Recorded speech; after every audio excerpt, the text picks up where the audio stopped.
Live from Gulfstream Park in South Florida, this is a special edition of Racing Across America with Seth Mailoux.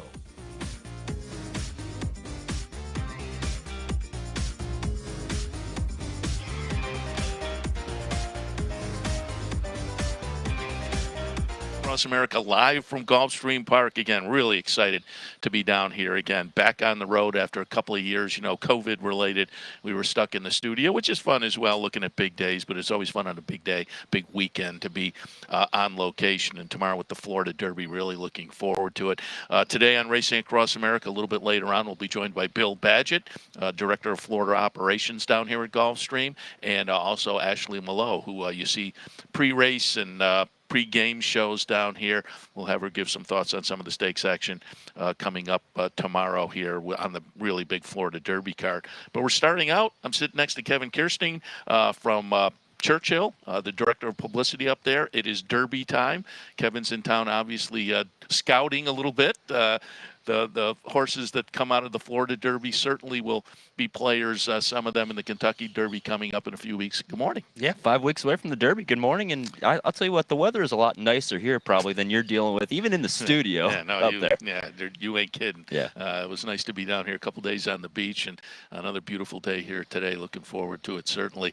And looking forward to, as I say, in 5 weeks, the Kentucky Derby. I'm sure you guys are ramping up, but I would think Kentucky Derby on the publicity side of things, I'm guessing you obviously work with Darren, and I'm guessing almost a year-round kind of a gig. It really is. We always start thinking about Derby the day after Derby runs for the following year. And so we're doing a lot of things at Churchill, both, facility-wise, horse-wise, and, just really getting ready. And this year's really special because, 2020, it really wasn't the same with the Derby, holding it in September because of the COVID pandemic. And so it just really didn't feel right. And they had so much social unrest in the city of Louisville then. And in 2021, it was half capacity at Churchill. And so it felt like the Derby a little bit, but just not quite the same. And this year, we're really excited to have, 150,000 fans on hand. Tickets are selling great. And it's going to be a great race this year for the first Saturday in May. And it's just really exciting to sort of get back to normal at Churchill. Yeah. And, last year for us up in our neck of the woods, up in Saratoga, things were kind of getting back to normal. And down here this weekend,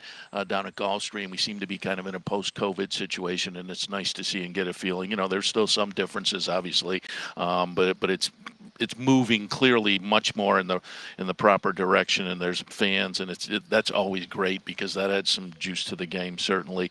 We're going to talk a little Florida Derby in a second, but we were talking when I met you a couple of days ago, yesterday, I guess it was, and then when you came on the set, I asked, and you said you'd been at Fairgrounds last week. So in the context of Derby and Derby Trail, give me a little thought on Epicenter last week, because I think it seems like coming out of the race, he moved up a lot of lists. Yeah, it sort of seemed that way. And, the question going into the Louisiana Derby for a lot of gamblers was, what will the pace setup be in that race? What would Zozos go from the rail? Would Pioneer Medina go from his outside? Would he get pressured like he did in the Lecomte? And how would he be able to handle that pressure? Because we saw when he was sort of, winging it out on the front end and there was a pace battle in Lecomte, Call Me Midnight was able to, sort of collapse into that pace and upset him there.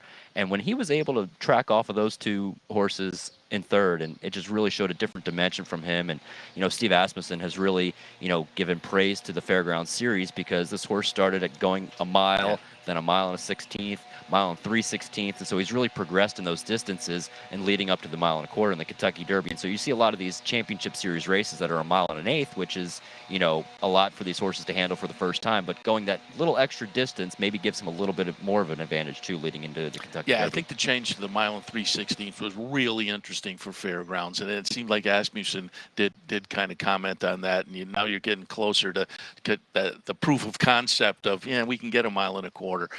So that was big last week. And before we get to the Florida Derby, I also want to ask you, just from the publicity side of things at Churchill Downs, got to be excited to see what Secret Oath does over at Oaklawn tomorrow. Because and they've talked about, even if they beat the boys, maybe they wait to the Preakness to get back in the Triple Crown Trail. But if she decides to go to the Kentucky Oaks, it's still going to make for a great weekend with Wayne Lucas in the mix. Right, absolutely. And, we're both gamblers. And, I understand that Rob and Stacy Mitchell, her owners, they may say something right now. Let's just wait and see. There's a reason why she's running the Arkansas Derby against the boys with 86-year-old Wayne Lucas. And the Oaks is going to be set up to be a great race, with Echo Zulu winning down at Fairgrounds. Even if those two face off in the Kentucky Oaks, that'll be a heck of a race. But, I'd say if she runs, top 2 at the Arkansas Derby, I think Lucas is going to send her against the boys in the Kentucky Derby. And no filly has been in the Kentucky Derby since we started the Road to the Derby in 2013. Oh, right. So that'll be exciting to see a filly be able to run on the first Saturday in May. Yeah, because the point system has kind of changed things up. And so if they go in and, get the points in the Arkansas Derby, you're absolutely right. We see that in horse racing all the time. Oh, here's my plan. Here's plan A. And then all of a sudden there's a little jet, and then plan A is out the window. And there, but as I say, one way or the other, it's just going to be fun to see Wayne Lucas back in the mix. All right, let's talk a little bit. Again, you're kind of in town, Derby Trail scouting, Florida Derby, and I was kind of looking last night, and the Florida Derby is a productive prep for the Kentucky Derby and has been so over the last 10 years, if my figuring was right. 3 of the last 10 winners of the Kentucky Derby have come out of the Florida Derby, making it a very productive prep. What are your thoughts on tomorrow's field? It was sort of interesting because a week ago, maybe even 10 days ago, looking at this Florida Derby, we didn't really realize that Classic Causeway was going to go down here. We thought he was going to go up to Kentucky for the Bluegrass at Lexington. And so, it's interesting seeing him come off of a short rest to go into this spot. And, all systems seem like a go from what Brian Lynch is saying. But as a gambler, you're sort of looking at this, okay, well, 3 weeks off of the Tampa Bay Derby, he's going to be 3.5 to 1, maybe a little bit less than that. He's gone off favored in, every start but his debut at Saratoga. And so I think he's going to get bet off that morning line tomorrow. And so gambling on the race and coming off of a short rest, I think that's a lot to do for this horse, running against the likes of Simplification and White Abario. Yeah. And so, I'm rooting for him because, Brian Lynch and the owners are just great people. But gambling-wise, I just think he's going to be a little bit too short coming into this spot and against some of these other horses. And you mentioned, 3 of the last 10 Derby winners have come from down here. I don't know exactly how strong the 3-year-olds in my mind this year have been in Florida, but I think there's a really strong one in this race in White Abario, who's we haven't seen since January. And so that's another big question too if you're gambling on the race is, how will this horse be coming into the race off the layoff? I thought Simplification looked good last time too. I mentioned on the previous show, for me, the early preps, the early steps, right at the end of last year in January and February, it was hard to get super excited. But I think going back to Simplification, I think the last 3 or 4 weeks, we've seen some really nice performances that I think will prove fruitful going forward. And I think tomorrow is going to be part of that trail. Yeah, and, we've sort of seen with, the 2-year-olds and the Breeders' Cup Juvenile how not really productive that race is going to be. And leading into the Kentucky Derby, you want the horse that's sort of on the improve and on the up and up. And you mentioned, Simplification of everything that's going the right direction for him. And, is he going to peak tomorrow? Is he going to peak on the Kentucky Derby day? But I think he's leading, all things are leading up to a big effort tomorrow. Yeah, just looking forward to tomorrow's race. And as I say, the Florida Derby is typically very productive. And I think it's a strong field tomorrow that, again, will continue that trend we've seen over the past month or so in my eyes. And Classic Causeway, folks were looking at, we had the 84 buyer coming out of that. But if I'm not mistaken, Timeform had a much more significant number. I think these days a lot of people look at the buyers, but I'm curious as to how that's going to play out tomorrow, because as I say, at least one of the other number makers was a little more enthusiastic about the number performance for Classic Causeway. Yeah, that's sort of like me as a gambler. I've looked at all those different numbers. Brisbane has a number, Timeform, DRF, they all have numbers, but it's, sort of looking at the aggregate average of those numbers to see, is there an outlier? And, we've sort of seen the outliers in the last couple of races. So really, how strong were those Tampa races? And, is that number better than what it shows on paper? And as you say, the Brian Lynch, we had an interview with Brian Lynch that will play tomorrow, and he talked a little bit about the decision making, but they were thinking bluegrass. But that a veteran trainer, when he kind of changes up like that and says, my horse is feeling good, so I'm going to that's significant too. So it's going to be fun to see. And I think I think there'll be productive runners coming out of this, heading up to Louisville on that first Saturday in May. And I'm just curious, how'd you get to Churchill? Give us a little bit of the background. How'd you get in the racing game and then move into the publicity side at Churchill? Yeah, I really didn't know what a horse was until I moved down to Kentucky in 2008 to go to college, and went to the track fall meet 2008, and I said, man, I can gamble on these things. I gambled on sports in high school and stuff, really just sort of under the table when I was too young, and that really hooked me. I started skipping classes and took an extra half a year of college because I spent too much time at the track. And then I got the stopwatch in my hand for the last couple years of college. I was clocking in the mornings at Keeneland and then up at Churchill, and then my parents pressured me, hey, you need a full-time job. You need something with healthcare. And so I ended up getting in at Churchill, worked in marketing for 5 years, and now, as I like to say, Darren saved me, and I'm working in the publicity department at Churchill. Yeah, Darren, great guy, does a great job there, kind of keeping the flow during the Derby trail and whatnot. And as I say, that has got to be kind of a year-round gig for you guys because it's such a big event, and really looking forward to it this year. And as it's playing out and will continue to play out over the next couple of weeks with the final round of Derby preps, we'll get more. And if a filly was in the field, that would just these days, because as you say, it's been a while now with the point system, and if Secret Oath does wind up in the field, it's just going to be a phenomenal. I'm, as a media guy, and I'm a gambler. I like to gamble. I like to handicap and hit the races, but I also like good stories, and I think there are some really nice storylines heading into this year's Derby. Yeah, absolutely. And Secret Oath would be the biggest of them all leading into the Derby because of 86-year-old Wayne Lucas, and he's won the Derby 4 times, and so can he do it again with the filly? He's done it in 1988, of course, and so that's just a great storyline. And then just looking at the people leading into this Kentucky Derby, I think there's going to be a lot of cool storylines leading up to that race in 5 weeks now, and it's here before we know it. Yeah, looking forward to it. And you said you used to clock, and when I said you want to come on the show, you said you'd be at the track, so you're watching some of the workouts this morning? Yeah, I got here early, and I'm going up to Palm Meadows tomorrow. I think Latruska is probably going to breeze up there tomorrow. Oh, nice. So it'll be really exciting to go see her. Haven't seen her since she was in Kentucky in the fall. So it's exciting seeing, being on this trail the last few weeks of seeing horses that I haven't seen since November that are now blossoming and improving as, older horses. And so that's really exciting to see some of the horses I've been familiar with in Kentucky now really how they've done over the winter. So you're making the most of Florida Derby Day. Absolutely. Very good. Well, appreciate your visit this morning. And as I say, just wanted to tie in, we're making a major step here. Tomorrow's Grade 1, the Florida Derby, leading to the Grade 1 Kentucky Derby. So you're in town, as I say, kind of scouting the prospects that'll come out of the very productive, normally, Florida Derby. But we appreciate your thoughts. Kevin Kerstein from Churchill Downs. Appreciate it. We'll talk again. Best of luck this weekend. Appreciate it. Same to you. Thanks. Right back at you. All right. I'm going to send it now to Tape Piece. I was at the sale a couple of days ago. They had the Fasig-Tipton sale right out here in the paddock, and I turned around at one point, and John Velasquez was behind me. And I said, what are you doing here? Because he's out in Southern California, and tomorrow he's in Arkansas. Well, they have the John Velasquez bobblehead giveaway today for the PDJF. Great charity. And so John said, that's why I'm here. I said, well, let me grab a few minutes from you to talk a little bit about how that Southern California experiment went. Very well, I will hint you. But it's a couple of minutes coming up with John Velasquez. And again, talk a little Southern California. And at the end of the interview, he talks a little bit about the horses tomorrow at Oaklawn as well. So up next, John Velasquez. Same now with a 16th of a mile to go. And Black Adder takes command under Johnny V, who gets a warm welcome to Southern California. Black Adder wins the opener. Yeah, I have to say, a very successful meet. Like you said yourself, and it's very difficult for a guy who's spent all his time on the East Coast, and especially in the wintertime, coming down to South Florida, and then going to the West Coast.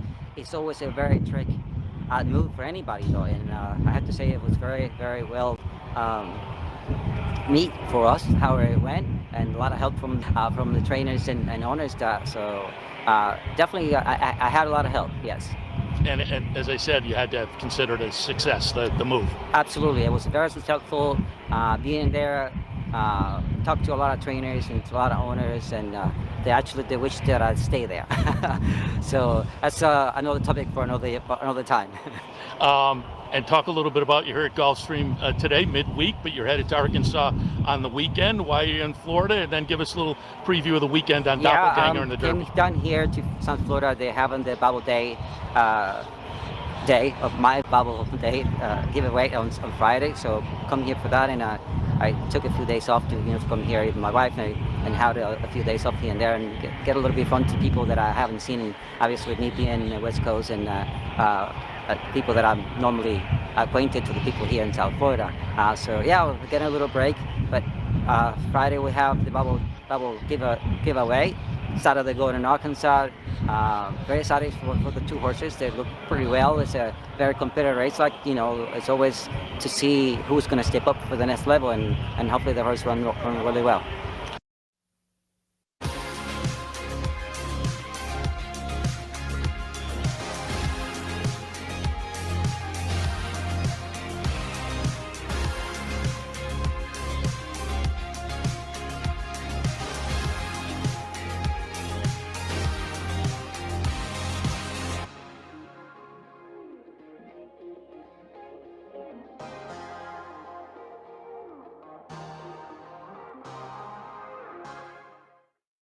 Where's the best place to find your favorite teams, your favorite food, daily drink specials, and wagering on live horse racing? Legends Field Sports Bar, 711 Central Avenue, Albany. Get your game on day or night with 75 flat-screen TVs, tournament-style pool tables, a private banquet room, and live horse racing. So if someone asks you, where's the best sports bar in the capital region? Tell them Legends Field Sports Bar, inside the Clubhouse Racebook, 711 Central Avenue, Albany. Capital OTB is now streaming live on Roku. The RTN Racing channel on Roku lets you watch OTB TV live through your Roku device or your Amazon Fire Stick, rather than being limited to computers and mobile devices, which means you can now watch OTB live wherever you are. Simply open Roku, scroll to find the RTN channel, then click on OTB TV. OTB TV on Roku. Try it now. Racing across America live from Gulfstream Park. And again, really appreciate the hospitality from the folks here at Gulfstream for allowing us to sit in on their paddock set. Lots of action will be happening behind me, or where is behind me. I will no longer be here, but a lot of action in a couple hours or so as the Friday card will kick off. Brian Netto and I took a look at that earlier on the Handicapper Sport. If you didn't get a chance to see that or didn't get a chance to write down the picks, you can go pick up the one sheet at capitalotb.com. Nice printable sheet with all the selections for this afternoon. As I said, I got down here Monday. It's been a great visit so far. Just relaxed for a couple of days, but Monday night I went out to Pompano Park and filmed a little bit out there. We'll have a piece probably on Sunday, because if you're not aware, Pompano is in their last days. They're going to close. I think the 17th is their last day, so less than 10 racing days left. But I talked with some of the folks out there. John Barry, who's the director of publicity and a longtime industry veteran, and it was fun to talk to him. We talked with Gabe Pruitt, the track announcer.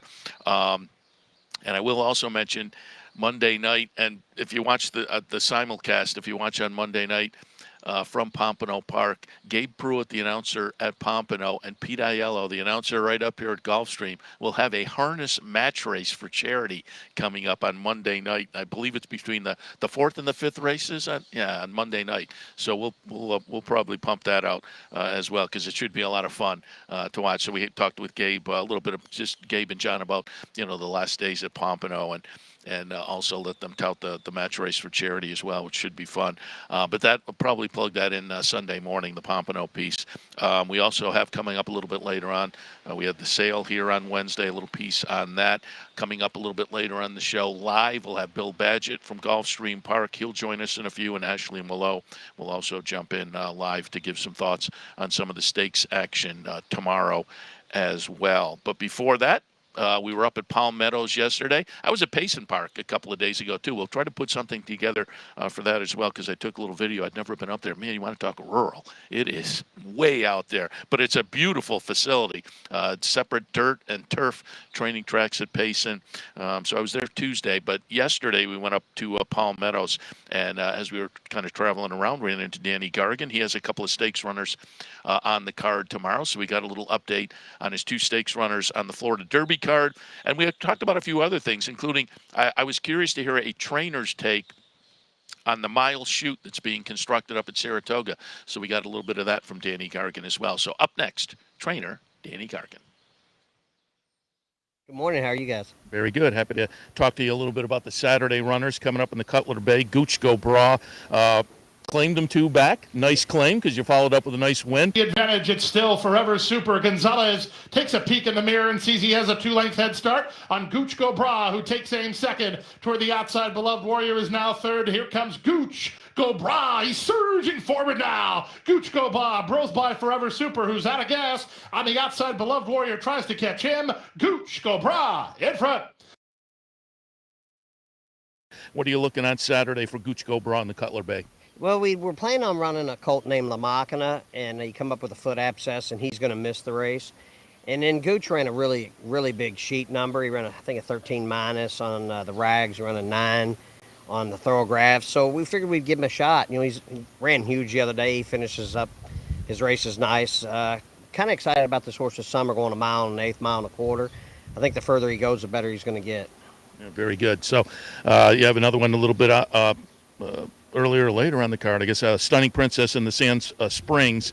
Third last time at Tampa in the Endeavor. Second before that in the Tropical Park Oaks. Out, trying to follow Stunning Princess in the winner's circle, tries to keep her in as they race to the top of the stretch. Ladies Fights Fear. Oh, Ladies Fights Fear was green off the corner. She shifted in and then shifted out and then came back in. That opened the door wide up for Mademoiselle Nova, who takes the lead. Ladies Fights Fear back running again. Down the center and Stunning Princess. Bipartisanship loose and charging between. Bipartisanship surges to win the Tropical Park Oaks. Second, Stunning Princess. But I looked at the last work, 46 and change, just about a week or so ago. What are you looking for Stunning Princess? She's training really well. She had a good, you know, the turf course here, when you breeze on the inside's a little faster. She actually worked with Gooch. They worked together. Both of them went really well. I'm really, pleased with her. She loves the Gulfstream turf. She's had a few wins here. She was second beaten ahead in a stake here earlier in the year. And then she came back the other day at Tampa, and Chad run a really nice horse. That filly, I think, is probably one of the best turf fillies in the country on this coast. She's undefeated for good connections. I mean, obviously, when you run against Chad, it's hard to win. We're just happy when we run second or third to him, to tell you the truth. Brilliant horseman. Does a good job. His horses are great. And, I think she's going to run really, really big.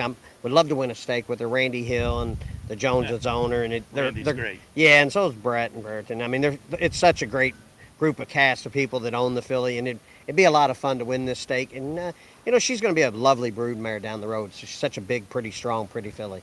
And we were talking, just to wrap up, we were talking before we got the camera rolling. You have some young horses you're looking forward to and looking forward to move north. Talk a little bit about the transition as Gulfstream winds down. What's the game plan, and how do you transition your horses up north? Well, it's a little trickier than people think. I mean, obviously we won't run a ton at Aqueduct. We'll have a few start runners there. We have a small stable there right now. We'll start shipping a few of the grass horses back. Everybody knows I kind of focus for Saratoga, so we'll run. When we get back, we got a lot of maidens this year, a lot of horses with conditions. So we'll run some at Belmont, and we'll ship probably 30-something horses to Saratoga in May. I think we're going to have a nice presence with 2-year-olds this year. We had a first-time starter win at Saratoga last year. I'm hoping to have a little more success than that this year. Hopefully 2 or 3 of them can win. I like the cast of babies we have, and it's going to be a lot of fun this summer for us. Well, I'll ask you mentioned shipping up there in May. You like training there in the off-season? Well, it's the best track in the country. New York's really blessed. People don't realize that, New York's tough labor board. It's involved things like that, and, it costs more to be there. But the tracks you train on there, and the surfaces, and the TrackMan Glen, they really care about the horses. The people that run and manage, Belmont, Saratoga, David, those guys, they care about having the tracks, and it's probably the best place in the country to train a racehorse.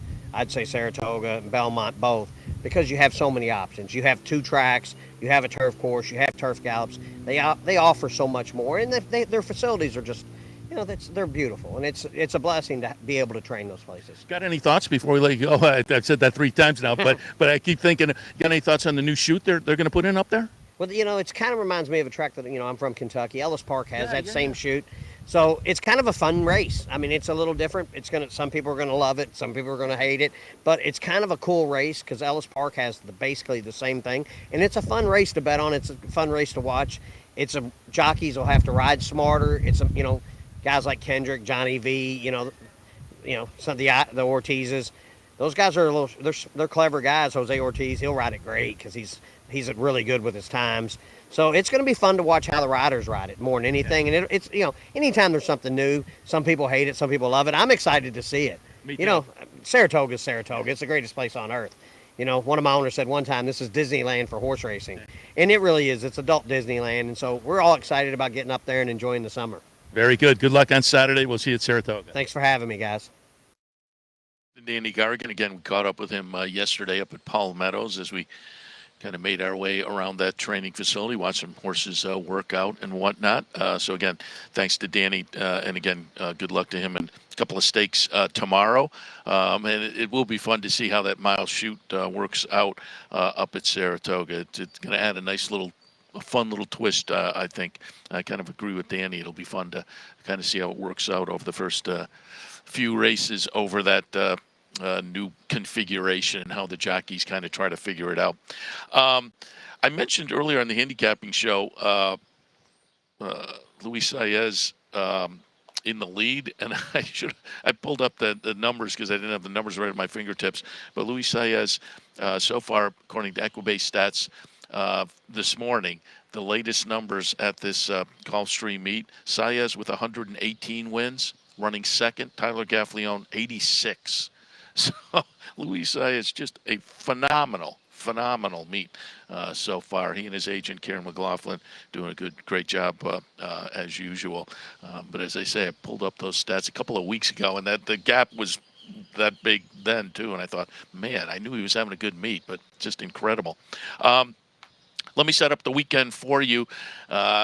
Unfortunately, it only works for folks who are here, but again, you saw it. John Velasquez mentioned it in the piece we taped with him at the sale on Wednesday. Bobblehead giveaway here at the track today, but it benefits the PDJF, and so I mentioned it because of that great organization. And if you check out the PDJF website, you can donate in that fashion. But down here at the racetrack, there will be the bobblehead giveaway, which should be a lot of fun this afternoon. Tomorrow, it is Florida Derby Day, and don't forget tomorrow, first post is at 11:30 tomorrow. So keep that in mind. 11:30 post tomorrow here at Gulfstream. TV reminder for us, we will be on at 8 a.m. Tomorrow for handicapper support, 8:30 for Racing Across America. Tomorrow, Saturday, again, live here from Gulfstream Park. And then don't forget, coming up on Sunday, it's a mandatory pay in the Rainbow Six, and they're expecting $5 million. And sometimes they're conservative with those numbers. That could juice up significantly by Sunday afternoon. So again, keep that in mind. Sunday is a mandatory with the Rainbow Six here at Gulfstream Park. All right, we will head to a break and then come back here for more action live from the Gulfstream Park paddock. I'm Seth Merrill. Thanks for joining us. Stay tuned.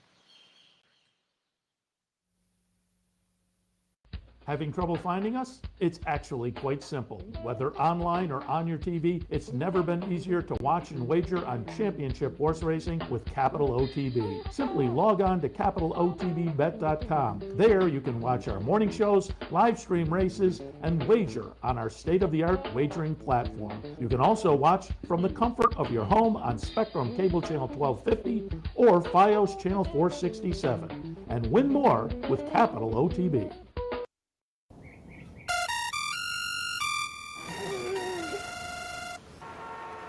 Come on. I want sales reports on my desk by Monday. Whoops. My bad. Love racing? RTN brings you every live simulcast on your home television, plus live video streaming and race replays on your PC and mobile devices. To order, visit rtn.tv. RTN, a breed apart. Birdstone is an outside front. They're coming down to the finish. Can Smarty Jones hold on? Here comes Birdstone. Birdstone surges past. Birdstone wins the Belmont Stakes. In front, but here comes High Chaparral. High Chaparral, the defending champ, to take it to Bob. These two arch rivals head to head with Joe Hart bearing down on them. It's going to be a three-horse photo finish in the turn. Here's the wire. Photo finish.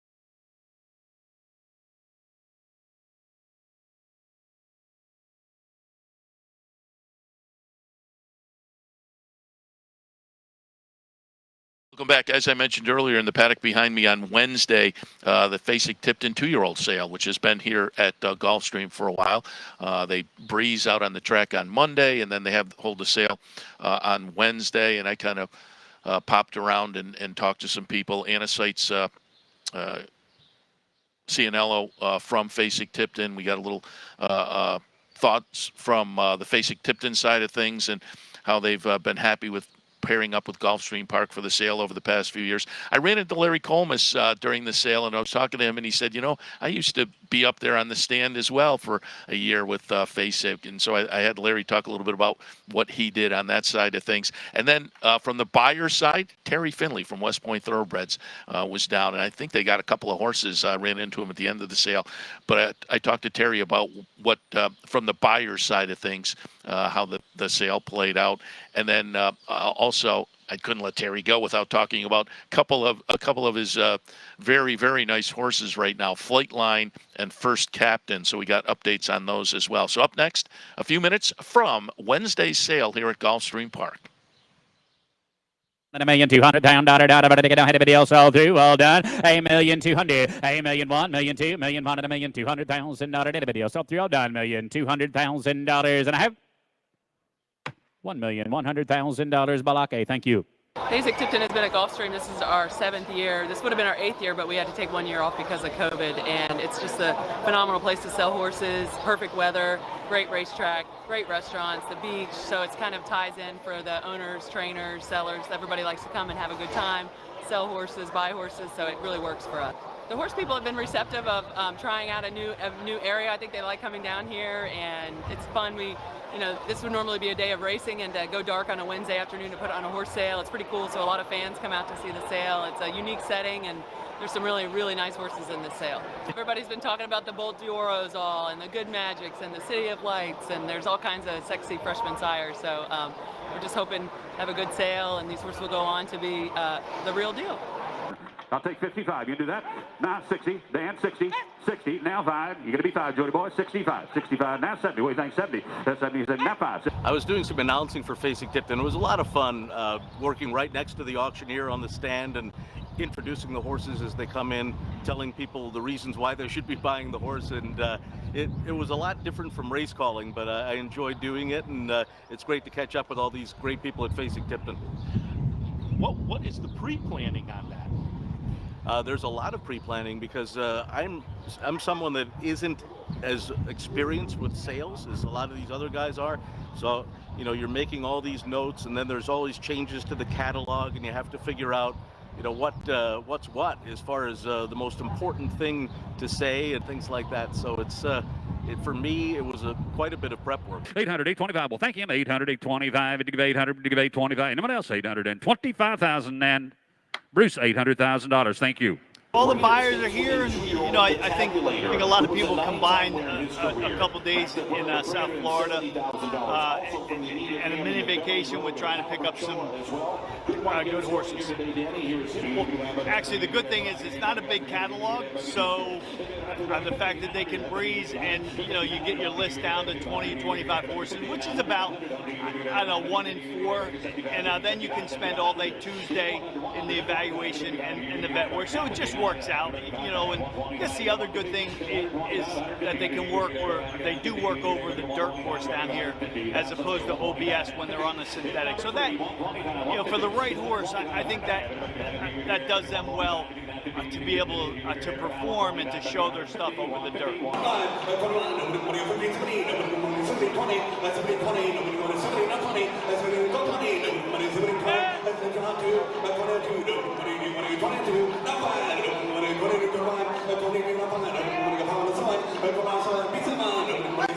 I think that's the key of the 2-year-olds now, and the benefit and the disadvantage, right? There are advantages and disadvantages. The advantages are that we can see them in kind of a combine situation, just like the NFL does every year in Indianapolis.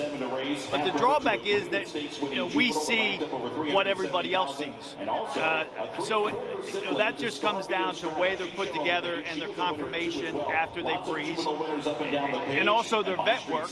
And the third element is what they're going to cost in the ring. So you put all those together, and you don't come up with many, but you come over here and you try to buy, you try to do the best you can, and you try to buy the horses that you really want, and everybody else is trying to do the same thing. So it's a puzzle, but we love it. As Flightline turns it on at the top of the stretch, and he's in cruise control.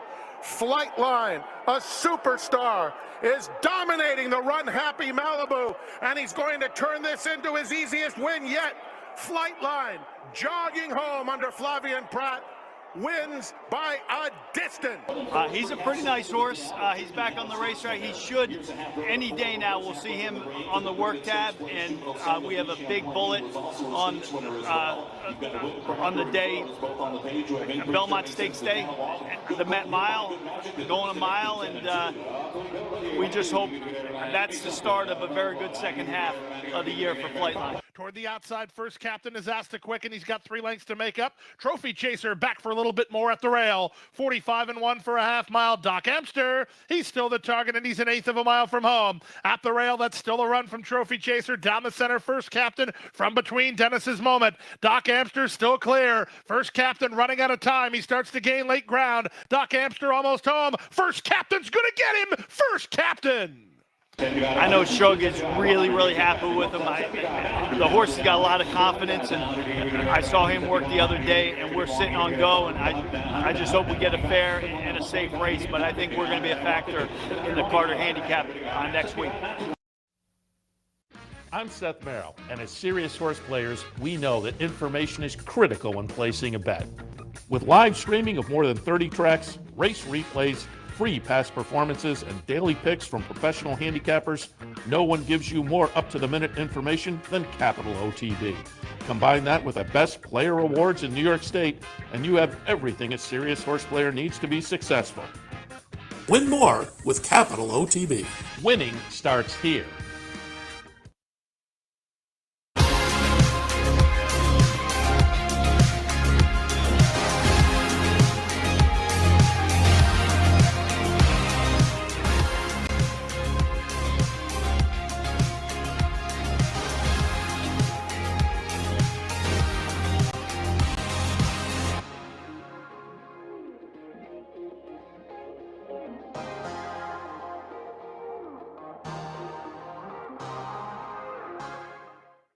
The Clubhouse Racebook is the Capital Region's new home for racing and sports. 25,000 square feet of Vegas-style action with live wagering on the best horse racing from around the world. 260 flat-screen televisions and state-of-the-art wagering terminals. So don't miss out. The fun is only minutes away at 711 Central Avenue, Albany, just off exit 5 of I-90. And don't forget, if you can't make it to the Clubhouse, you can always wager online 24/7 at capitalotb.com.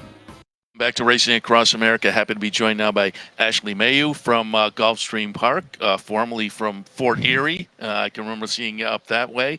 And I'm curious, now that you've been in Florida for a while, are you a real Florida person? If it gets under 65 degrees, do you put on a parka? No, I'm still in shorts. Maybe a pullover. I like the cold. I look forward to cold days. Everyone else is bundled up, but I enjoy it. Well, wait a minute. Now you're calling 65 cold, though. That's cold down here. We did have a couple of mornings, though, where it was in the mid-40s, and that was a little cold for me.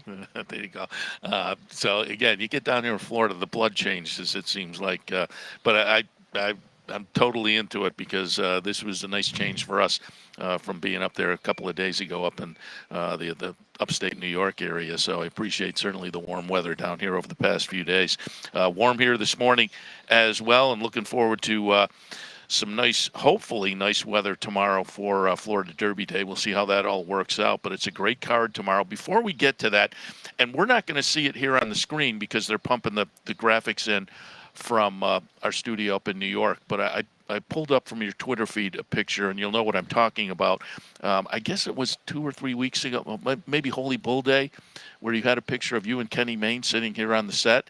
And then next to it, you had a picture of, I'm guessing, you as a schoolgirl and the family with Kenny Mayne. So, Kenny, a family friend? No, so actually, that was Fountain of Youth when I saw Kenny, I guess, for the second time since the first time we met. No, that was back at Saratoga, I think in the early 2000s. Okay. And my dad would always make me take pictures with jockeys and trainers, and we loved watching ESPN. So he's like, hey, you have to get a picture with Kenny and Janine and Randy. So I was kind of forced into it, and then it was kind of full circle when he was here just about a month ago, here for March 5th, and it was a lot of fun. I didn't realize it was right up in our neck of the woods at Saratoga. And Kenny, at Saratoga, I would see him every once in a while, and he was one of those guys on ESPN that it was fun to root for because he was a horse racing guy, obviously, and that's what the thing. You'd see him at Saratoga, and he'd be in shorts and at the betting window, and so you got to love a guy like that. When I had my television production company, used to shoot some things for Chris Lincoln, who had the horse racing recap show. But Kenny was one of those guys that you knew was a real horse racing fan. And I didn't realize the picture was up in Saratoga, but it was very interesting. The meeting up with Kenny at a couple of different spots in the life, as it were. But now you're down here, and you do occasionally popping in on the big days, the pregame and the pre-race commentary from the paddock as well. So I thought we'd get some of your thoughts on the big day tomorrow. And let's kick it off and take a look at the Florida Derby, which I just think is a really, really good addition. I'm going to go with Charge It, just because it's Todd Pletcher. It's lightly raced. Todd does so well down here at Gulfstream. And on the Derby Trail, these Derby Trail type races, I think we may get a little bit of value. We'll see.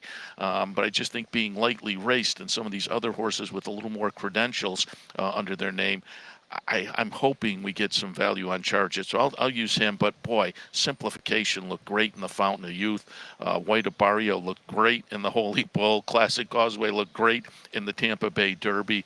I think it's a fun race. What are your thoughts on the Florida Derby? I think it's a challenging race to handicap. Just looking at the pace scenario, there's a couple runners in here that have a lot of early speed. We saw that from Classic Causeway at the Tampa Bay Derby. And then you mentioned Charge It. I mean, he was kind of a runaway winner, much the best last time out. Obviously, he's stepping up from maiden special weight right into Grade 1 water. So it'll be interesting to see how he performs. You mentioned White Barrio, who I think is interesting for Saffie Joseph Jr. because I wasn't really a fan of this horse early on. He broke his mane, and I said it was impressive. And then next time out, they actually took him to Kentucky, which I liked the move. They took him out of here. I thought he ran well in the Grade 2 event, and then in the Holy Bull, he was just sensational. Like career best from him. He enjoyed the couple months off. So I'm going with him here.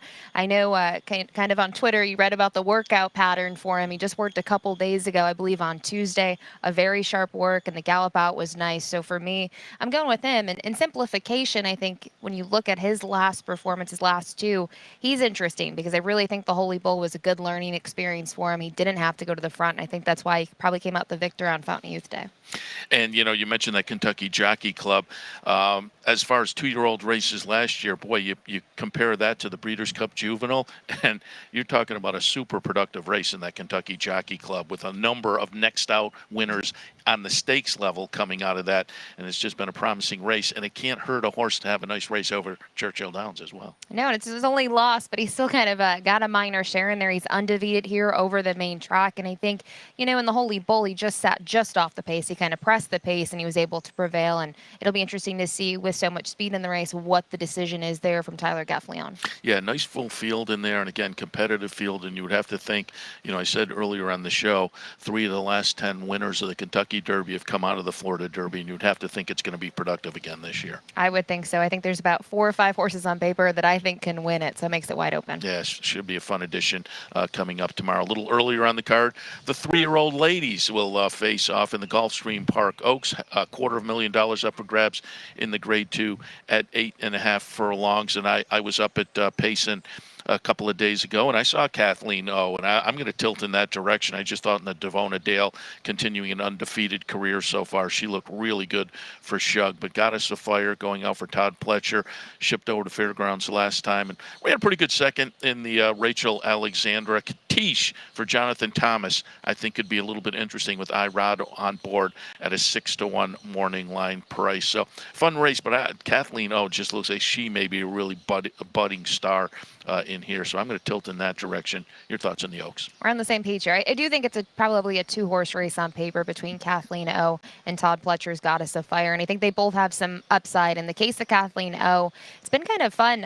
In a couple of these races, I've been able to talk to Javier Castellano after the races, and she certainly doesn't do herself any favors. She's always at the back of the pack. We saw that on debut over a muddy track, which is a tough ask of a horse kind of on debut to rally from off the pace in there. She's done that every single time. So knowing that she's able to get the job done and kind of, doesn't help herself early on, I think she's quite talented. But if you look at Goddess of Fire, I mean, my argument here is she kind of shows up in all of her races no matter where she's been. She's well-traveled. She's never raced over the same course twice. Going to try Gulfstream Park for the first time, and it's Todd. I mean, it's hard to ignore his horses. The only maybe disappointment in her last two, she's just fallen a bit short. Yeah, and Luis Saez on board, and I mentioned earlier, boy, he's having a great meet. But 30 ahead of the second place rider right now, Tyler Gaffleone. And I mentioned I pulled up those stats about a week or so ago, and I knew he was having a great meet. I didn't realize it was that good. It's just been phenomenal. Luis Saez and Kieran putting together another good Gulfstream meet. A little bit earlier on the card, the Sir Shackleton, 7 furlongs, $100,000 up for grabs. I put Fortin Road on top. Goes out for Bill Mott off a decent little seasonal debut off a long layoff that I think can move the horse forward a little bit. So I'm going to tilt in that direction. Collaborate for Safi. I talked to Safi, and we'll have some of that interview on, and he said, man, the horse is kind of breaking his heart. It doesn't quite know what to expect race to race, but thinks he's very talented. I'm going to be interested to see what Wayburn can do. Used to be in the barn at Jimmy Jerkins, now down here, Brendan Walsh. But, boy, that's a horse that showed some promise earlier in the career. But I'm going to tilt towards Fortin Road.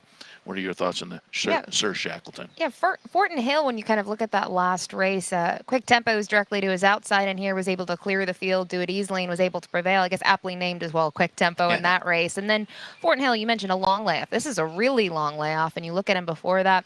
Raced on the slop in the Grade 1 Forgo. The waters were deep there, and he didn't perform well. So something obviously maybe went amiss in there. And the barn does well with horses second off the long layoff. He's run well at Gulfstream Park now twice. A very long time between those races here. But I think the only way that he gets beat here is if he can't progress. But with the way Bill Mott trains his horses, I think we're going to kind of expect this one to move up. And you mentioned Collaborate. Going to try, put the blinkers on today for the first time. My only concern with him is which version of him is going to show up. Another thing, if you notice and you look at his 3 wins, he's raced with Lasix in all of those races. When he's off Lasix, we haven't seen the same version of him. So I'm not sure which version we're going to get of him. He seems to be training well. He's only making his 3rd start since July. So you wonder if form cycle-wise he can kind of improve. Yeah, he's certainly very interesting, and that's the sense I got from Safi as well, that he was kind of, I'm not sure, but on his day he can run very well.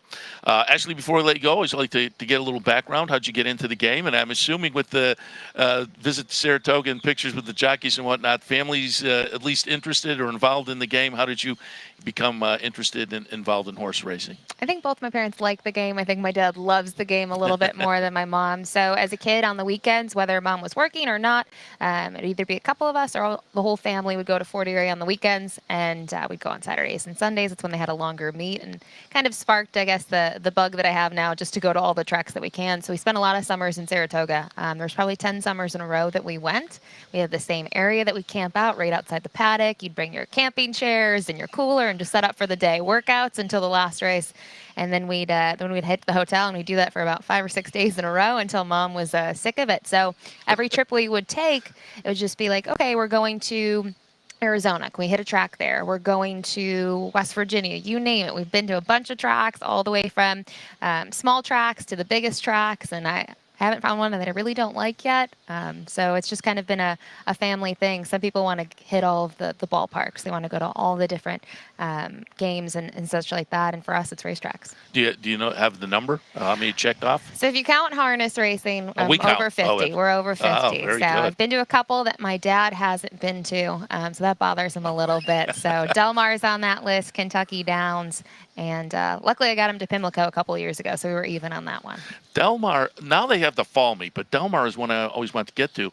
But we're live up from the backstretch in Saratoga area, so Del Mar's been tough. But with the fall meet, I'd love to get out there because I'm a beach person too, and they have that shot they put up before the signal starts where they're looking at the beach across the street. Oh, this is perfect. Little beach, little racetrack. And you were the paddock commentator up at Fort Erie. And a few years ago, we did one of our road trips to cover. It was either Queens Plate or Woodbine Mile. And usually we drive up together. For some reason, on the way back, I was alone. And I thought, I'm going to swing by Fort Erie. Fort Erie's fun. And fun. So I was kind of walking around in Fort Erie and walked by that little tiki bar. And there was 2 or 3 couples there. And they're like, hey, Seth. And they were Saratoga. You know, they all spent about a week in Saratoga and watched us up there. So, yeah, I'm big. I'm big at the tiki bar. The tiki bar is a popular spot, and I think, I grew up going there, so it's been fun over the years to see people, and you start to get to know them, and they're kind of like your racetrack family. And the walking ring I love. I think the infield's beautiful. A lot of trees and plants, so it's exciting. I'm hoping to get up there for the Prince of Wales with the border restrictions. I couldn't really go up there, so it's been about 2 years since I've been to live racing there. So the itch is there. I need to make it back. And what is the race? I don't think they throw them in. I think they voluntarily jump in, right? The Puss in Boots. So a horse back in the day, he'd gotten loose and decided to go for a swim, and I guess the jockey didn't know how to swim. It was like this whole show of entertainment, and then the Puss in Boots is a cup race on the grass. And the story that I've been told is several years ago. This has been a tradition for a while now. We were talking to the owner, and the jockey Francine Villeneuve had said, we're going to win this, and he didn't believe so. He says, if we win it, then I'm going to jump in the lake too and do what Puss in Boots did. Well, the horse won, so that started the tradition of jumping in the infield lake there. So that's what happens every year. The owner, the trainer, and the jock, they go for a nice little swim. Yeah, very good. Stuck in my mind, that tradition. Down here this weekend, as I mentioned to people, unfortunately, if you're watching, you won't be able to take advantage, but the bobblehead giveaway today. Yeah. Great racing tomorrow with the Florida Derby, and kicks off at 11:30. And then the Rainbow Six Mandatory on Sunday. And I'm curious if you guys in the office marvel the way when I do the handicapping show in the afternoon in upstate New York, and we're watching down here, and the numbers come up for the Rainbow day after day after day. I am amazed at how much how quick it goes up. There's a mandatory, and it seems like a week and a half later, it's back at $1 million. People love the Rainbow down here. I can't even make it up when we're in the media office. Acacia, Ron, Brian, and I will watch the pool. We'll all say, "Oh, we think it's going to get X amount of dollars," and then when we see there's large sums of money that go into it when it ticks up, and we're all like cheering and hollering at it just to see who's the closest. But people love the Rainbow Six down here on those mandatory days, and we've seen some really good payouts in it. And I've said over the years, it's fun too when the carryover gets to about $500,000. Even the consolation is okay. You can wind up putting together a nice little affordable ticket and wind up with $800 or $1,200. And so it's a fun play, as I say, as it gets up to about the $500,000 point, just to play around with it. Much less coming up Sunday. The estimate is $5 million, but I think it might be north of that. Yeah, I play a lot on those days, and I'm usually the 5 out of 6 queen, so I don't get the consolations, and then I still participate on mandatory day just because there's a lot. So I'm hoping to fund and pad my wallet on Saturday. There's some tough sequences to get through, and hopefully I can play in the Rainbow. Very good. Ashley, we appreciate the visit. We'll talk again. Good luck over the weekend, and as I say, we appreciate you stopping by. Thanks for having me. All right, we'll take a break. We'll come back. We'll wind it up for this Friday morning. Stay tuned.